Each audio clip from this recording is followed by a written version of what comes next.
കാസർഗോഡ് ചെറുവത്തൂരിൽ ദേശീയപാത നിർമ്മാണ കമ്പനി ഒരുക്കിയ അടിപ്പാതയാണ് പ്രദേശത്തെ ചർച്ചാ വിഷയം.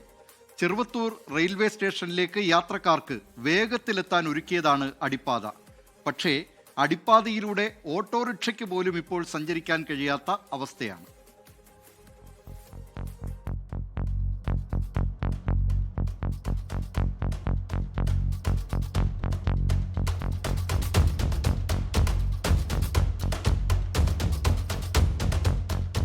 ദേശീയപാത 66-ൽ മേഗാ കൺസ്ട്രക്ഷൻ കമ്പനി നിർമ്മാണം നടത്തുന്ന 3ാം റീച്ചാണിത്.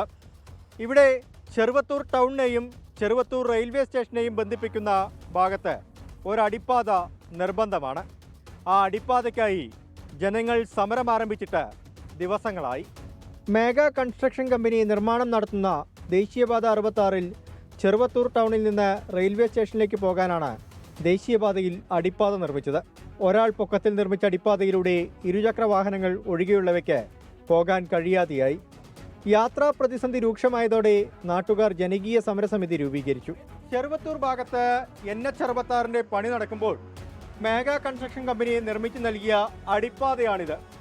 ഈ അടിപ്പാത വഴിയാണ് ചെറുവത്തൂർ റെയിൽവേ സ്റ്റേഷനിലേക്ക് ചെറുവത്തൂർ ടൗണിൽ നിന്ന് യാത്രക്കാർ സഞ്ചരിക്കേണ്ടത്. ഇപ്പോഴിവിടെ യാദൃശികമായി ഒരു ഓട്ടോറിക്ഷ ടൗണിലേക്ക് പോവുകയായിരുന്നു. അത് ഈ അടിപ്പാതയിൽ കുടുങ്ങിക്കിടക്കുകയാണ്.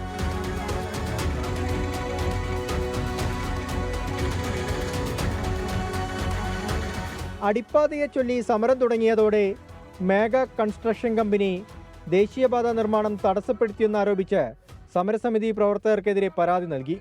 പരാതിയുടെ അടിസ്ഥാനത്തിൽ 2 ആഴ്ച മുൻപ് നിർമ്മിച്ച സമരപ്പന്തൽ പോലീസ് പൊളിച്ചു നീക്കി. എന്നാൽ സമരം അവസാനിപ്പിക്കാൻ ജനങ്ങൾ തയ്യാറായില്ല. ഇതിൽ യാത്ര ചെയ്യാൻ കഴിയില്ല. ഒരുപാട് അതല്ല, വാഹനങ്ങൾക്ക് പോകാൻ കഴിയില്ല.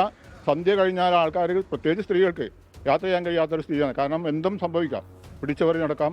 അതുപോലെ തന്നെ മറ്റ് പല രീതിയിലുള്ള സംഭവം നടക്കാൻ വേണ്ടിയിട്ട് 1-2 സംഭവം ഇവിടെ നടന്നു. ഡിസംബർ 1 മുതൽ റിലേ നിരാഹാരം ആരംഭിക്കാനാണ് സമരസമിതിയുടെ തീരുമാനം.